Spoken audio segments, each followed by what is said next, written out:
आज का हमारा टॉपिक है nutrition in human being. Last class में हम लोगों ने पढ़ा था न्यूट्रिशन इन अमीबा। तो जब मैंने आपको न्यूट्रिशन इन अमीबा पढ़ाया था तब मैंने आपको ये क्लियर भी किया था कि भाई अमीबा जो है वो यूनिसेलुलर ऑर्गेनिज्म है, यानी वो सिंगल सेल्ड है, यानी उसके पास जितना भी फंक्शन वो परफॉर्म करेगा वो एक ही सेल से परफॉर्म करेगा। मतलब बोलने का मतलब है मेरा कि अमीबा के पास एक सेल होता है तो उसके पास कोई स्पेशलाइज्ड फंक्शन परफॉर्म करने के लिए कोई स्पेशलाइज्ड ऑर्गन या स्पेशलाइज्ड सेल प्रेजेंट नहीं होता, ठीक है, अनलाइक ह्यूमन बीइंग। जैसे ह्यूमन बीइंग क्या होता है, एक मल्टी सेलुलर ऑर्गेनिज्म है, उसके पास क्या होता है, उसके पास मल्टीपल सेल्स प्रेजेंट होते हैं। और सबसे खास बात तो ये है कि ह्यूमन बीइंग के पास स्पेशलाइज्ड टिश्यूज या स्पेशलाइज्ड ऑर्गन प्रेजेंट होते हैं किसी भी एक फंक्शन को परफॉर्म करने के लिए। जैसे कि अगर आपको देखने का फंक्शन परफॉर्म करना है तो आपके पास एक स्पेशलाइज्ड ऑर्गन है आई, आप उससे देखते हो। आप हाथ से देख सकते हो क्या? नहीं। क्यों? क्योंकि उसको करने के लिए, देखने के लिए आपके पास एक स्पेशलाइज्ड ऑर्गन है, दैट इज आई, ठीक है। तो वैसे ही ह्यूमन बीइंग के पास सारे फंक्शंस को परफॉर्म करने के लिए एक स्पेशलाइज्ड ऑर्गन, टिश्यू या सेल प्रेजेंट होता है, ठीक है, क्योंकि ह्यूमन बीइंग मल्टी सेलुलर है और वेल डेवलप्ड भी है। तो वही चीज अपन पढ़ने वाले हैं आज। तो इसका हमारा टॉपिक आज का है न्यूट्रिशन इन ह्यूमन बीइंग। लेकिन उस पर जाने से पहले थोड़ा सा आप मुझे और बता दीजिए, कल जब हम लोग अमीबा के बारे में पढ़ रहे थे, न्यूट्रिशन इन अमीबा, तो मैंने उसमें आपको 5 स्टेप्स के बारे में बताया था। पहला, सबसे पहला स्टेप क्या बताया था मैंने आपको? इंजेशन, ठीक है। इंजेशन का मतलब क्या होता है? The process of intaking of food, यानी आप खाने को कैसे ले रहे हो, खा रहे हो, वो इंजेशन कहलाता है। दूसरा, डाइजेशन, खाया गया खाना को डाइजेस्ट करना, यानी कॉम्प्लेक्स फूड मटेरियल को डाइजेस्ट करना, तोड़ना सिंपलर मटेरियल पे और एनर्जी रिलीज करना। तीसरा स्टेप, एब्जॉर्प्शन, रिलीज एनर्जी को एब्जॉर्ब करना।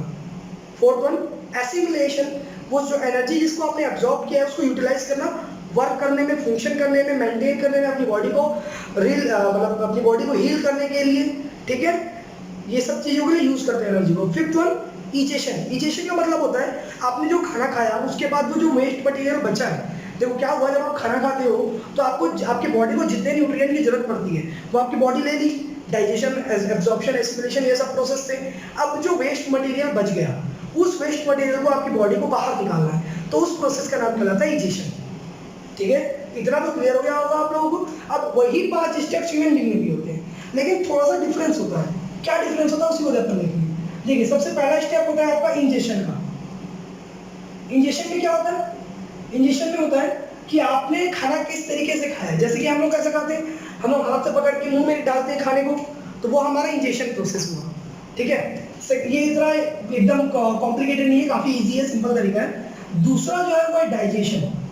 अब आपको पता चलेगा एक एक चीज के बारे में कि आपकी बॉडी में डाइजेस्ट कैसा होता है खाना। डाइजेशन में क्या होता है? Break down of complex food material into simpler food material to release energy या एंड रिलीज एनर्जी, ठीक है। डाइजेशन एक प्रोसेस है जिसमें complex food material simpler food material पे टूटता है और उससे क्या मिलता है हम लोग को? एनर्जी मिलता है। अभी यहाँ पर मेरे को एक बात आप क्लियर कीजिए, मैं आपको यहाँ पर बार बार बोल रहा हूँ complex food material, complex food material, ये होता क्या है? वैसे तो मैंने आपको लास्ट वीडियो में क्लियर कर दिया था कि कॉम्प्लेक्स फूड मटेरियल क्या होता है करके, लेकिन फिर भी मैं आपको बता देता हूँ, रिपीट करा देता हूँ कि कॉम्प्लेक्स फूड मटेरियल क्या होते हैं। ध्यान दीजिएगा, जो हम लोग खाना खाते हैं फूड मटेरियल, उसमें प्रोटीन्स, कार्बोहाइड्रेट, विटामिन्स, मिनरल्स सारे एक साथ प्रेजेंट होते हैं, तो ऐसे फूड को कॉम्प्लेक्स फूड बोला जाता है। और फिर हम लोग इसको तोड़ते हैं सिंपलर पे। सिंपलर पे यानी सेपरेट करेंगे, अलग अलग, प्रोटीन अलग, विटामिन अलग, मिनरल्स अलग, ठीक है, ये सारी चीजें अलग अलग कर, कार्बोहाइड्रेट अलग, ये सारी चीजें अलग अलग करेंगे, तो ये कहलाता है ब्रेक डाउन। क्लियर हुआ आपको?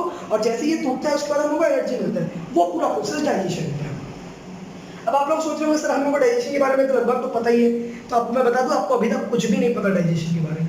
कैसे? चलिए आप मुझे पहले ये बताइए, डाइजेशन का जो प्रोसेस है, ठीक है, वो होता कहाँ पर है?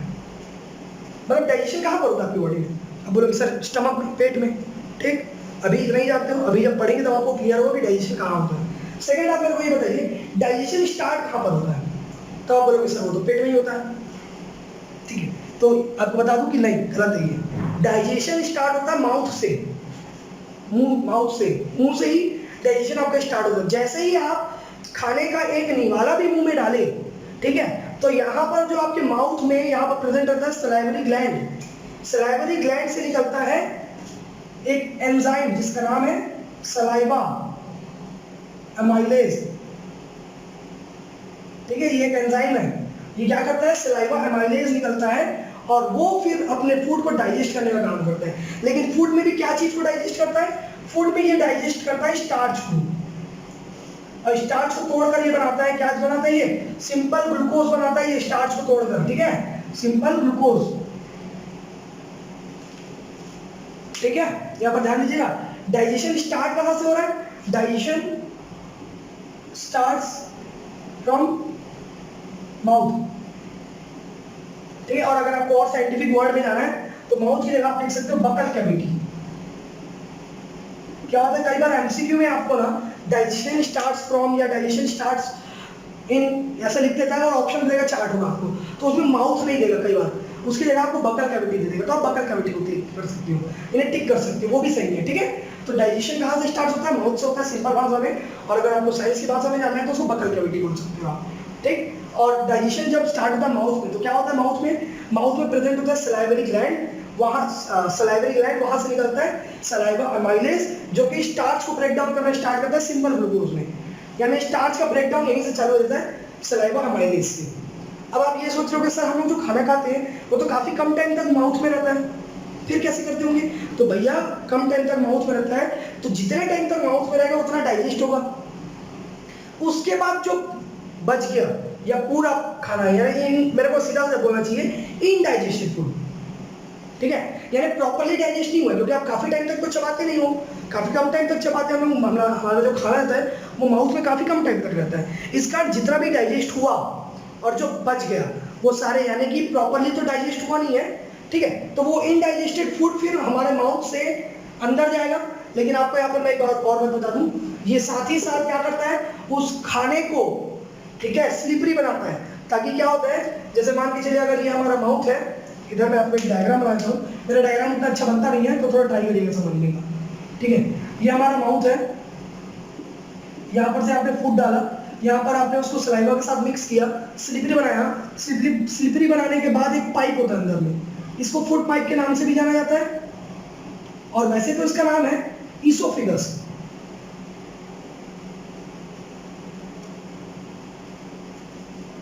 ठीक है, ईसोफेगस इसका नाम ऐसे,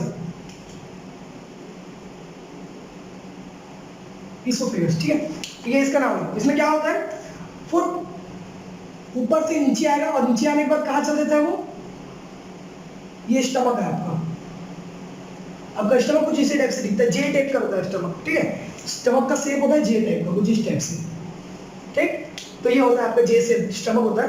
अब यहाँ से माउथ से फूड पाइप के थ्रू आता है स्टमक में, लेकिन अब आपको मैं एक अच्छा चीज बताता हूँ, फूड यहाँ पर सलाइवा के साथ मिक्स होता है, मिक्स होने के बाद ये खिसकते हुए यहाँ आता है। आपने अर्थ फॉर्म को चलते हुए देखा है, अर्थ फॉर्म कैसे चलता है, जैसे ये अर्थ फॉर्म है, तो पहले क्या करेंगे, ध्यान दीजिएगा, मैं यहाँ पर सरफेस बनाता हूँ ताकि आपको समझ में आए। ये देखिए, ये पीछे वाला बॉडी ऊपर आया, फिर ये आगे, फिर ये पीछे, फिर ये आगे, ठीक है, तो इस टाइप के मूवमेंट इसमें भी होती है, फूड पाइप में भी।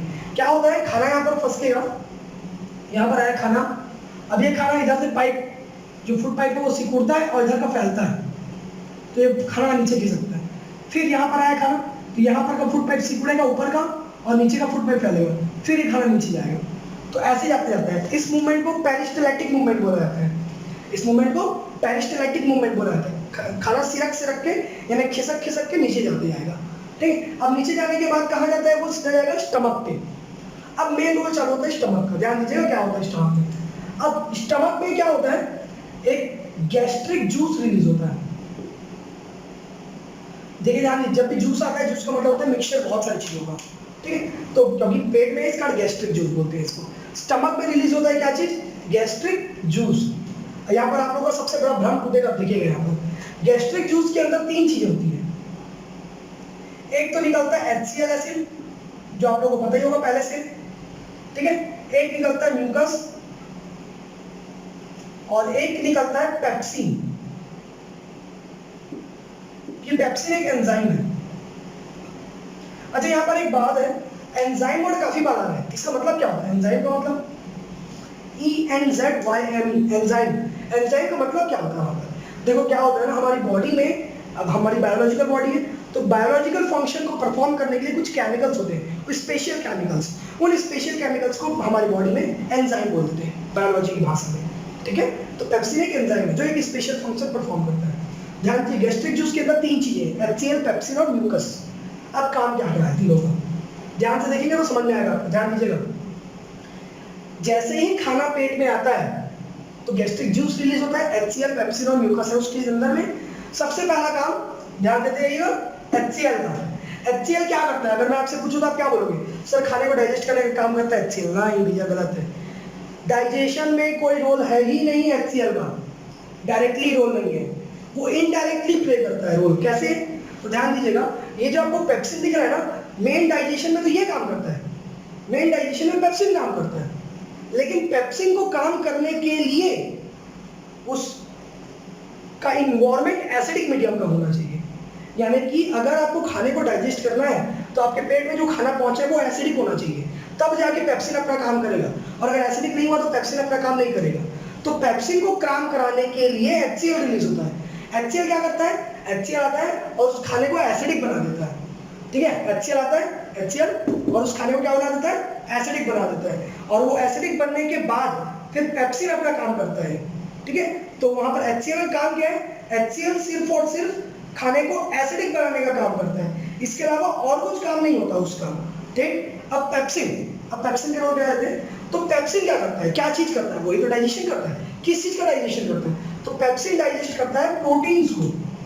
पेप्सिन डाइजेस्ट करता है प्रोटीन्स को, पेप्सिन प्रोटीन्स को डाइजेस्ट करता है। और इसके अलावा अब तीसरा जो सबसे इंपॉर्टेंट है, जिसके एग्जाम में क्वेश्चन भी आता है कि म्यूकस का क्या रोल होता है। तो भैया ध्यान दो इधर, आपकी गैस्ट्रिक जूस में HCl एसिड है और हम लोग चैप्टर नंबर 2 में पढ़ चुके हैं कि HCl एसिड बहुत ही स्ट्रॉन्ग एसिड होता है और हमारे पेट में जो रिलीज होता है उसका pH वैल्यू तो और भी बहुत कम होता है, 0 से 1 के रेंज का रहता है। तो जो म्यूकस रहता है वो क्या करता है, हमारे जो स्टमक है उसके ऊपर एक प्रोटेक्टिव लेयर प्रोवाइड करता है। वो यहाँ पर एक लेयर चढ़ा देगा इसके ऊपर में। ठीक है, यहाँ पर एक लेयर चढ़ा देता है इसके ऊपर में। और ये लेयर किसकी रहती है, ये लेयर रहती है म्यूकस की। ये म्यूकस क्या करता है, म्यूकस HCl जो रिलीज हो रहा है एसिड, वो HCl एसिड का इंपैक्ट को स्टमक पे पड़ने से रोकता है। यानी कि अगर म्यूकस ना हो तो आपका HCl रिलीज होने की वजह से आपका पूरा पेट गल जाएगा, क्योंकि वो इतना स्ट्रांग होता है, तो पूरा जला देगा उसको। तो उसको जलन से बचाने के लिए म्यूकस होता है। म्यूकस क्या करता है, एक प्रोटेक्टिव लेयर प्रोवाइड करता है स्टमक में, ताकि HCl एसिड का वहां पर जो इम्पैक्ट है वो इम्पैक्ट ना पड़े, बैड इम्पैक्ट ना पड़े उसको, वो जलाए ना उसको। ठीक है, तो इतना तो समझ में आ गया होगा आप लोगों को कि भाई स्टमक में गैस्ट्रिक चीज रिलीज होता है, HCl का काम सिर्फ खाने को एसिडिक बनाने का है ताकि पेप्सिन अपना काम कर सके और वो प्रोटीन को डाइजेस्ट कर सके। म्यूकस का काम रहता है जो पेट में HCl एसिड रिलीज हो रहा है उसके इम्पैक्ट को, उसके द्वारा या उससे होने वाले इम्पैक्ट से बचाया जा सके पेट को, ये म्यूकस का काम होता है। म्यूकस एक प्रोटेक्टिव लेयर प्रोवाइड करता है। ठीक है, ये तो हो गया आपका। आगे बढ़े, अब जो खाना यहाँ पर अभी भी यहाँ पर पूरा डाइजेस्ट नहीं हुआ है, ध्यान दीजिए आप। खाना मुंह पे क्या डाइजेस्ट हुआ, मुंह पे सिर्फ स्टार्च डाइजेस्ट हुआ। पेट पे क्या डाइजेस्ट हुआ, पेट पे प्रोटीन डाइजेस्ट हुआ। और बाकी और भी तो बहुत सारी चीजें प्रेजेंट है, वो कौन करेगा, जैसे फैट प्रेजेंट है वो कौन डाइजेस्ट करेगा, और वो भी तो प्रॉपर्ली डाइजेस्ट हुआ अभी स्टार्च भी तो क्या होता है, फिर यहां से खाना मूव करता है इसमें, ये स्मॉल इंटेस्टाइन है। स्मॉल इंटेस्टाइन क्यों बोला जाता है, वैसे स्मॉल इंटेस्टाइन का लेंथ लगभग 6 से 6.5 मीटर तक का रहता है। अब आप सोच रहे हो सर इतना लंबा 6 से 6.5 मीटर, मतलब कि लमसम अगर पकड़े अपन, ठीक है, तो 20-22 फुट का 20-22 फुट का रहता है स्मॉल इंटेस्टाइन, इतना लंबा रहता है। तो स्मॉल क्यों बोलते हैं, क्योंकि उसका विड्थ कम होता है। ठीक है, लेंथ नहीं विड्थ से, चौड़ाई कम होता है उसका, इस कारण उसको स्मॉल इंटेस्टाइन बोला जाता है। और वो एकदम समटाया हुआ रहता है। ठीक है, अभी यहाँ पर क्या होता है, जो आपका यहाँ से स्टमक में अभी भी इनडाइजेस्टेड है, ठीक है, पूरा डाइजेस्ट नहीं हुआ है, अभी भी प्रॉपर्ली डाइजेस्ट नहीं हुआ है। अब यहाँ से जो खाना है वहां पर स्टमक में, यहाँ से निकलता है और वो एंटर करना चालू करता है यहाँ पर इसमें स्मॉल इंटेस्टाइन में, स्मॉल इंटेस्टाइन में एंटर करना चालू करता है। लेकिन वो स्मॉल इंटेस्टाइन में एंटर करने से पहले उसका मुलाकात होता है यहाँ पर एक पैंक्रियास से और लीवर से। ये दो चीजों से मुलाकात होता है उसका, किसका, खाने का, फूड का। और यहाँ पर ध्यान दीजिएगा, लीवर से निकलता है, पहले लीवर से मुलाकात होता है फिर पैंक्रियास से होता है। तो लीवर से निकलता है बाइल जूस, लीवर से क्या निकलता है, बाइल जूस। ठीक है, लीवर। अब यहाँ पर क्या आ जाता है अपना, यहाँ पर अब आएगा थर्ड पॉइंट में आ जाता है अपना लीवर का मुलाकात। तो लीवर का मुलाकात होता है, यहाँ से निकलता है बाइल जूस। अब मैं आपको अभी थोड़ी देर पहले बताया था, जूस को मतलब 2-3 चीजों का मिक्सचर। तो लीवर से जो निकलता है बाइल जूस, उसके अंदर 2 चीजें रहती है, एक तो बाइल रहता है खुद, बाइल एंजाइम, और एक रहता है बाइल सॉल्ट। एक एंजाइम और एक सॉल्ट, इसको मैं एंजाइम लिख दूं ज़्यादा बेटर रहेगा, है ना। एक एंजाइम रहता है और एक सॉल्ट होता है। अब फंक्शन क्या क्या होता है ध्यान दीजिएगा, ठीक है। सबसे पहला फंक्शन, ये जो आपका बाइल जूस में जो बाइल एंजाइम निकलता है ना, ठीक है, इसका मेन काम होता है, जो आ रहा है खाना भी, आप ध्यान दो, स्टमक से जब खाना निकलेगा तो कौन से मीडियम का होगा, वो एसिडिक होगा कि बेसिक होगा कि न्यूट्रल होगा।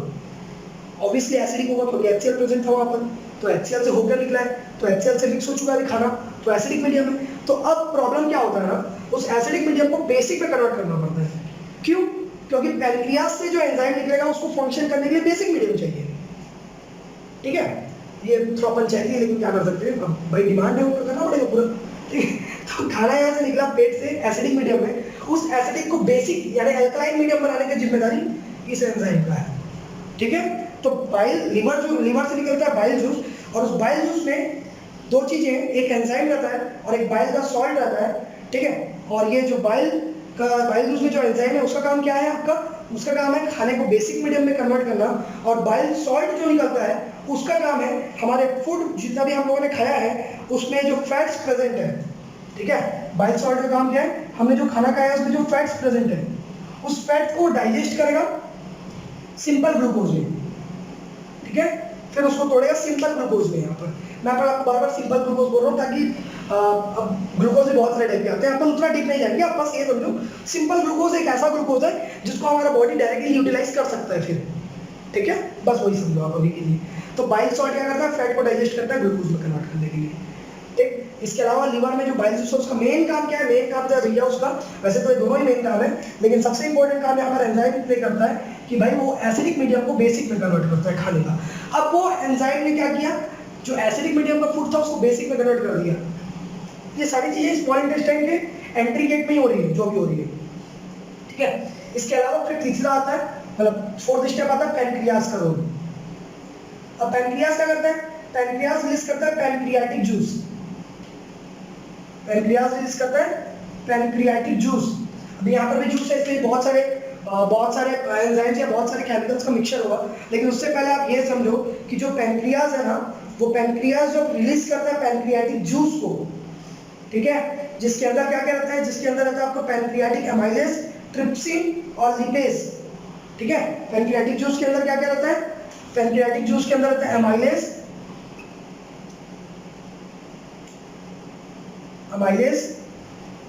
ट्रिप्सिन और लिपेज, ये तीन चीजें प्रेजेंट होती है किसमें, पैनक्रियाटिक जूस में। तो पैनक्रियाटिक जूस जैसे मैं आपको बता चुका हूँ, जूस मतलब मिक्सचर है, तीन चीजों का मिक्सचर है, एक पैनक्रियाटिक एमाइलेज, एक ट्रिप्सिन और एक लिपेज। एमाइलेज ऊपर भी अपन पढ़े थे, याद होगा, सलाइवा में सलाइवरी ग्लैंड से निकल रहा है जो सलाइवा एमाइलेज, वैसे पैनक्रियाटिक जूस में कंटेन है, पैनक्रियाज से निकल रहा है इसका पैनक्रियाटिक एमाइलेज, ट्रिप्सिन और लिपेज। नीचे का जो ट्रिप्सिन और लिपेज है वो दोनों एक एंजाइम है, वैसे तो तीनों ही एक एंजाइम है रहने के लिए, लेकिन उसका फंक्शन पहले पढ़ लेते हैं तब आपको समझ में भी आ जाएगा। ध्यान दीजिएगा, जो एमाइलेज है वो ऊपर की तरह, जैसे सलाइवा एमाइलेज यहाँ पर दिख रहा होगा आपको, सलाइवा एमाइलेज, ये क्या करता है, स्टार्च को ब्रेक डाउन करता है। वैसे जो पैनक्रियाज में एमाइलेज है ये भी स्टार्च को ही ब्रेक डाउन करता है, ठीक है। तो एमाइलेज का काम वहाँ पर क्या है, स्टार्च को ब्रेक डाउन करना, जबकि ट्रिप्सिन, वहाँ पर जो आपको एंजाइम ट्रिप्सिन दिख रहा होगा वो प्रोटीन को डाइजेस्ट करता है, और जो एंजाइम लिपेज दिख रहा है आपको लास्ट वाला लिपेज, ठीक है, वो क्या करता है, फैट को डाइजेस्ट करता है। क्लियर हुआ आप लोगों को ये चीज, ठीक है। मैंने क्या क्या बोला, मैंने बोला एंजाइम एमाइलेज जो है वो स्टार्च को डाइजेस्ट करेगा, ट्रिप्सिन जो है, ट्रिप्सिन क्या चीज को डाइजेस्ट करता है, ये प्रोटीन्स को डाइजेस्ट करेगा, और लिपेज जो है वो फैट्स को डाइजेस्ट करेगा, ठीक है। तो ये सारे रोल्स प्ले करते हैं। अब यहाँ पर एक बात और ध्यान दो, आप नोटिस करो कि हर एक चीजों को डाइजेस्ट करने के लिए दो से तीन एंजाइम्स यहाँ पर रोल में आ रहे हैं। देखो यहाँ पर आप, जैसे देखो यहाँ पर शुरुआत में आपके माउथ में सलाइवा एमाइलेज निकलता है स्टार्च को डाइजेस्ट करने के लिए, पैनक्रियाज में भी पैनक्रियाटिक एमाइलेज निकलता है स्टार्च को डाइजेस्ट करने के लिए, ठीक है। गैस्ट्रिक जूस में पेप्सिन कंटेन होता है जो प्रोटीन को डाइजेस्ट करता है, पैनक्रियाज में भी ट्रिप्सिन कंटेन होता है जो प्रोटीन को डाइजेस्ट करता है, लीवर में बाइल जूस कंटेन होता है जो फैट को डाइजेस्ट करता है, पैनक्रियाज से निकला पैनक्रियाटिक जूस में लिपेज होता है जो कि फैट को डाइजेस्ट करता है ना। यानी कि हमारा बॉडी कोई भी रिस्क नहीं लेना चाहता, भाई जो खाना खाया पूरा पचाएंगे, टेंशन नहीं है, ठीक है। तो अभी क्या होगा इसके बाद ध्यान दीजिएगा, इतना होने के बाद फिर खाना अब एंटर कर जाता है स्मॉल इंटेस्टाइन में। अब स्मॉल इंटेस्टाइन में जैसे ही खाना हमारा एंटर करता है तब तक ये बहुत सारी चीजें पच चुकी होती हैं। अब खाना उसमें ट्रैवल करता है स्मॉल इंटेस्टाइन में काफ़ी टाइम तक। अब उसमें क्या होता है स्मॉल इंटेस्टाइन में ना, स्मॉल इंटेस्टाइन का अगर प्रोजेक्शन में निकालूँ, यानी कि ये जो पार्ट है, ये इस पार्ट को अगर मैं जूम करके देती हूँ तो किस टाइप पे दिखेगा पता है? मैं यहाँ पर डायग्राम बना रहा हूँ, ध्यान दीजिएगा। उस पार्ट को जो सर्कल किया मैंने उसको मैं जूम कर रहा हूँ यहाँ पर, ये इस टाइप का उसका स्ट्रक्चर होता है, ये इस टाइप का स्ट्रक्चर है उसका, वो जो मैंने आपको जूम किया काफ़ी ज़्यादा जूम करने के बाद। अभी यहाँ पर आपको दिख रहा होगा कि कुछ उंगली टाइप का निकला हुआ है, तो मतलब हमारा जो उंगली होता है जैसे इंसान का, वैसे टाइप का निकला हुआ है, यानी एक फिंगर लाइक प्रोजेक्शन है। क्या है? Finger like projection. और इसी फिंगर लाइक प्रोजेक्शन को विलाई बोला जाता है। ये कहाँ प्रेजेंट होता है? स्मॉल इंटेस्टाइन में। इसका रोल क्या होता है? वैसे मैं आपको एकदम आप क्लियर कर देता हूँ। मेन काम स्मॉल इंटेस्टाइन का होता है एब्जॉर्प्शन का। आप नोटिस करो एक चीज, हम लोगों ने पहला स्टेप पढ़ा क्या? इंजेशन। दूसरा पढ़ा डाइजेशन। डाइजेशन इतना ही होता है। अब इसके बाद वो चालू होता है थर्ड स्टेप का, एब्जॉर्प्शन का। ठीक है, तो अब आता है थर्ड स्टेप। थर्ड स्टेप में क्या होता है आपका? एब्जॉर्प्शन। एब्जॉर्प्शन क्या कैसे होगा? इतना में डाइजेस्ट हो चुका है खाना, ठीक है, इसके बावजूद अभी भी डाइजेशन चल रहा है, स्मॉल इंटेस्टाइन में भी डाइजेशन होता है।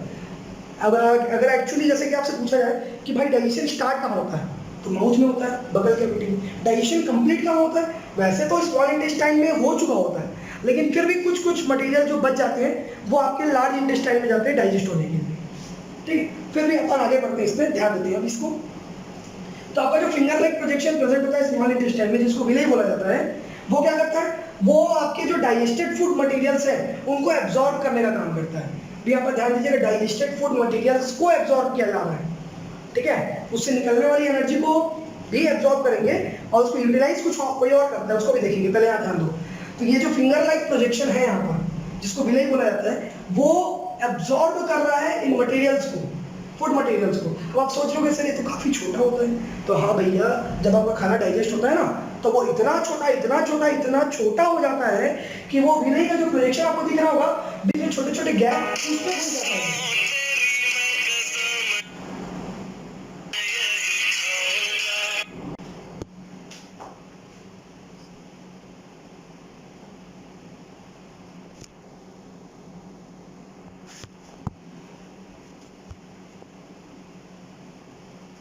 तो यहाँ पर अभी आपको समझ में आ रहा होगा कि जो फिंगर लाइक प्रोजेक्शन यहाँ पर विलेय बना हुआ है, उसमें इतना छोटा गैप होता है, खाना भी इतना छोटा हो जाता है कि वो उसमें आराम से घुस जाता है वो, और यहीं से घुस के फिर वो ब्लड स्ट्रीम में चला जाता है खाना आपका।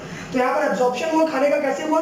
वो जो खाना है वो फिंगर लाइक प्रोजेक्शन विलेय से अंदर घुस गया, वहां से वो ब्लड स्ट्रीम में चला गया, और ब्लड स्ट्रीम में जाकर फिर वो कहाँ जाएगा? ब्लड स्ट्रीम से होते हुए वो जाएगा सेल के पास, हमारे बॉडी के, और सेल उस खाने को एब्जॉर्ब करने के बाद, प्रॉपर एब्जॉर्प्शन वहीं पर होगा, एब्जॉर्ब करने के बाद उसमें से एनर्जी को यूटिलाइज करेगा, ठीक है, और बॉडी का फंक्शन परफॉर्म करने के लिए। तो third step absorption small intestine में ही हो जाता है, ये by the help of finger like projection called villi. और फोर्थ स्टेप होता है फिर आपका एसिमिलेशन। एसिमिलेशन का मतलब होता है यूटिलाइजेशन। यूटिलाइजेशन किस चीज का? एनर्जी का। जो एनर्जी आपने यहाँ पर एब्जॉर्ब किया है, उसी एनर्जी को आप यूटिलाइज करोगे वर्क करने के लिए, फंक्शन करने के लिए। ये कहाँ पर होता है? ये हमारी बॉडी में होता है। कैसे होता है? हम लोगों ने जो खाना खाया वो इतने सारे प्रोसेस के बाद, डाइजेस्ट होने के बाद, फिंगर लाइक प्रोजेक्शन जो कि स्मॉल इंटेस्टाइन में प्रेजेंट होता है, जिसको विलेय बोलते हैं, वहां से खाना एब्जॉर्ब होता है, ब्लड स्ट्रीम में जाता है, वहां से सेल उसको एब्जॉर्ब करता है और यूटिलाइज करता है उसकी एनर्जी को अपने काम करने के लिए, अपना फंक्शन परफॉर्म करने के लिए। ठीक है, तो ये फोर्थ स्टेप तो समझ में आ गया होगा। अब लास्ट पांचवा स्टेप, फिफ्थ स्टेप। ठीक है, तो एसिमिलेशन भी समझ में आ गया आपको, आपको बॉडी यूटिलाइज करता है उस एनर्जी को। फिफ्थ स्टेप है आपका इजेशन। ये छोटा है, काफी इजी भी है, आपको समझ में बहुत जल्दी आ जाएगा। यहाँ पर सबसे बड़ा बस डाइजेशन ही था। ठीक है, इजेशन क्या होता है? इजेशन का मतलब एक्सक्रीशन, यानी कि removal of waste material from body. कैसे होता है? तो अब यहाँ पर ध्यान देना है आपको। यहाँ पर होता क्या है? स्मॉल इंटेस्टाइन में खाना डाइजेस्ट जितना होना था हो चुका, उसके बाद वो जाता है लार्ज इंटेस्टाइन में। ठीक है, अब इसको यहाँ पर ध्यान देना, लार्ज इंटेस्टाइन क्यों बोलते हैं? वैसे इसका वेट बहुत, मतलब इसका लेंथ बहुत छोटा होता है, फिर भी इसको लार्ज इंटेस्टाइन बोला जाता है। सेम रीजन, इसके विड्थ की वजह से। स्मॉल इंटेस्टाइन का विड्थ बहुत कम होता है, लार्ज इंटेस्टाइन का विड्थ बहुत ज्यादा होता है, इस कारण इसको लार्ज इंटेस्टाइन बोलते हैं। क्लियर? अब लार्ज इंटेस्टाइन क्यों बोलते हैं इसको, ये तो पता चल गया आपको होता क्या है। जैसे स्मॉल इंटेस्टाइन से जो भी खाना डाइजेस्ट हो चुका है वो निकल गया, तो वो जाता है लार्ज इंटेस्टाइन में। लार्ज इंटेस्टाइन में क्या होता है? उस खाने में प्रेजेंट जितने भी पानी, सॉल्ट, ये सब चीजें, ये सारी चीजें एब्जॉर्ब होती हैं, ये सारी चीजें एब्जॉर्ब होती है लार्ज इंटेस्टाइन में। और लार्ज इंटेस्टाइन में एब्जॉर्ब होने के बाद इसमें प्रेजेंट होता है रेक्टम। वो रेक्टम में हमारा फूड जाकर स्टोर होता है और वहाँ पर भी आप बोल सकते हो कि जितना पानी है वो सब एब्जॉर्ब कर लिया जाता है। अब आपको मैं एक चीज़ बताता हूँ, शुरुआत से लेकर यहाँ से खाना को जब हम लोग चबाते हैं तो चबाने से वो थोड़ा फ्लिपी टाइप का बन जाता है ना, तो यहाँ से फिर चालू हो जाता है उसका प्लाज्मा स्टेट में कन्वर्ट होना है, सेमी सॉलिड, पूरा सॉलिड नहीं होता लेकिन पूरा लिक्विड भी नहीं होता, जेली टाइप का, उस टाइप के स्टेट में ये पूरा काम होता है। लेकिन जैसे ही वो लार्ज इंटेस्टाइन में आता है, निकलने के लिए रेडी होता है रेक्टम में। रेक्टम क्या होता है, एक जगह है जहाँ पे स्टोर करके रखा जाता है अनडाइजेस्टेड फूड या वेस्ट मटेरियल को हमारा बॉडी रिमूव करने के लिए, ठीक है। तो वहाँ पर जाके जैसे स्टोर होता है तो वहाँ पर पूरा पानी एब्जॉर्ब कर लिया जाता है और फिर वो सॉलिड बन जाता है।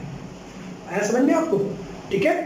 और फिर हमारा जो एनस के थ्रू फिर वो बाहर निकल जाता है, उसी को हम लोग स्टूल पास भी बोलते हैं, है ना। उसी को क्या बोलते हैं अपन, स्टूल पास। हमारे जो अनडाइजेस्टेड फूड या फिर जो हमारे लिए काम का नहीं है, वेस्ट फूड है या वेस्ट मटेरियल है जो हमारी बॉडी से जिसको बाहर निकालना है, उसी को हम लोग स्टूल बोलते हैं या उसको फेसेस भी बोला जाता है, ठीक है। और उसको बाहर निकालने का प्रोसेस या तो इजेशन कहलाता है या तो डेफिकेशन कहलाता है, ठीक। तो ये तो आपको समझ में आ गया होगा इतना अभी तक कि भाई हम लोगों ने कैसे कैसे क्या क्या किया है करके, कैसे कैसे हुआ। मैं एक लाइन पे इसको समराइज कर देता हूँ ताकि आप जो पढ़े वो आपको याद हो जाए, कंफ्यूजन ना। सबसे पहले हम लोग खाना खाते हैं माउथ के थ्रू। माउथ में प्रेजेंट होता है सलाइवरी ग्लैंड, जिसमें से निकलता है सलाइवा एमाइलेज। वहाँ पर वो डाइजेस्ट करता है स्टार्च को ग्लूकोज में। यहाँ पर डाइजेशन स्टार्ट तो हो जाता है, लेकिन क्योंकि खाना काफ़ी कम टाइम तक हमारे मुंह में प्रेजेंट रहता है, जिसकी वजह से डाइजेशन कंप्लीट नहीं हो पाता और वो इनकम्प्लीट डाइजेस्टेड फूड पास हो जाता है इसोफेगस के थ्रू, पेरिस्टलाइटिक मूवमेंट के थ्रू, कहाँ, स्टमक में। स्टमक में जाने के बाद उसको मिलता है गैस्ट्रिक जूस, जिसमें 3 चीज़ें होती हैं, HCl एसिड, पेप्सिन और म्यूकस। जिसमें HCl एसिड का काम होता है वो जो आया हुआ खाना है उसको एसिडिक मीडियम में कन्वर्ट करना, ताकि पेप्सिन अपना काम कर सके और वो प्रोटीन को डाइजेस्ट कर सके। थर्ड होता है म्यूकस, क्योंकि हमारे पेट में जो HCl एसिड रिलीज हो रहा है उसके इम्पैक्ट से या उसके इफेक्ट से बचाने के लिए म्यूकस होते हैं। म्यूकस का एक लेयरिंग चलता है स्टमक में, ताकि वो HCl का बैड इम्पैक्ट ना पड़े स्टमक पे, खराब ना करे वो। इसके बाद खाना पास हो जाता है स्मॉल इंटेस्टाइन में, लेकिन जैसे ही वो स्मॉल इंटेस्टाइन में जाने के लिए रहता है वो वहाँ पर मिलता है उसको लिवर और पैनक्रियास। लिवर से निकलता है बाइल जूस, जिसके अंदर 2 कंटेंट होते हैं, एक एंजाइम होता है, एक बाइल सॉल्ट होता है। एंजाइम का काम करता है, एंजाइम उसको एसिड से एल्कलाइन मीडियम में कन्वर्ट करने का काम करेगा, क्योंकि जो खाना आया स्टमक से वहाँ पर HCl था, इसका वो खाना एसिडिक बन चुका है और अब उसको बेसिक में कन्वर्ट करना है, तो बेसिक करने का काम कौन करता है, बाइल जूस करता है। अब यहाँ पर क्वेश्चन आता है कि भाई बेसिक मीडियम में क्यों कन्वर्ट करना है, तो इसलिए कन्वर्ट करना है क्योंकि जो पैनक्रियाज निकालता है पैनक्रियाटिक जूस, इसके फंक्शंस को परफॉर्म करने के लिए बेसिक मीडियम होना जरूरी है। जैसे पेप्सिन तभी काम करेगा जब वो एसिडिक मीडियम रहेगा, वैसे ही पैनक्रियाटिक जूस तभी काम करेगा जब वो बेसिक मीडियम रहेगा। तो उसके बेसिक मीडियम को बनाने के लिए बाइल जूस निकलता है एंजाइम, जो ही कन्वर्ट करता है। साथ ही साथ यहाँ से निकलता है बाइल सॉल्ट, जो कि फैट को डाइजेस्ट करता है, ग्लूकोज में कन्वर्ट करता है। पैनक्रियाज से निकलता है पैनक्रियाटिक जूस, वो काम करता है, उसके अंदर 3 रहते हैं, amylase, trypsin, lipase. Amylase starch को डाइजेस्ट करता है, ट्रिप्सिन प्रोटीन को डाइजेस्ट करता है, लिपेज फैट को डाइजेस्ट करता है। इतना डाइजेशन होने के बाद स्मॉल इंटेस्टाइन में एक फिंगर लाइक प्रोजेक्शन प्रेजेंट होता है, विली, ठीक है, जिसमें ये जो डाइजेस्टेड फूड है अभी तक जितने डाइजेस्ट हुए वो सारे फूड एब्जॉर्ब कर लिए जाते हैं और ब्लड स्ट्रीम में छोड़ दिया जाता है। ब्लड स्ट्रीम में जाने के बाद वो जो आपकी बॉडी के सेल्स होते हैं वो सेल्स उसको एब्जॉर्ब करते हैं और उसमें से एनर्जी को निकालते हैं, यूटिलाइज करते हैं फंक्शन करने के लिए, आपकी बॉडी को हील करने के लिए, ट्रीट करने के लिए, मूवमेंट करने के लिए, ग्रोथ कराने के लिए, मेंटेन करने के लिए, ये सारी चीज़ों के लिए। उसके बाद आता है 4th last step, egestion. Egestion में क्या होता है, आपने जितना मटेरियल खाया है वो अब क्या होगा, लार्ज इंटेस्टाइन पे जाएगा। लार्ज इंटेस्टाइन पे जाने के बाद जैसा खाना लार्ज इंटेस्टाइन पे जाता है तो वो उस टाइम पर सेमी सॉलिड रहता है, यानी जेल टाइप का रहता है। और जैसे फिर वो रेक्टम तक पहुंचता है तो रेक्टम तक पहुंचते पहुंचते उसमें से जितने उसमें प्रेजेंट सॉल्ट और पानी है उसको एब्जॉर्ब कर लिया जाता है, इसका वो सॉलिड फॉर्म में कन्वर्ट हो जाता है और फिर उसी को हम लोग स्टूल या फेसेस बोलते हैं, जिसको हम लोग एनस के थ्रू बाहर निकाल देते हैं और उस प्रोसेस को इजेशन और डेफिकेशन बोलते हैं। तो आई होप आप लोग को इतना तो समझ में आ गया होगा कि भाई न्यूट्रिशन इन ह्यूमन बीइंग कैसे होता है, ठीक है। तो आज के लिए फिर ओवर करते हैं, अपन नेक्स्ट डिस्कस करेंगे। अगर इसमें कोई भी डाउट हो तो डेफिनेटली मुझे कमेंट करके बताइएगा कि क्या डाउट है आप लोगों को या क्या समझ में नहीं आया।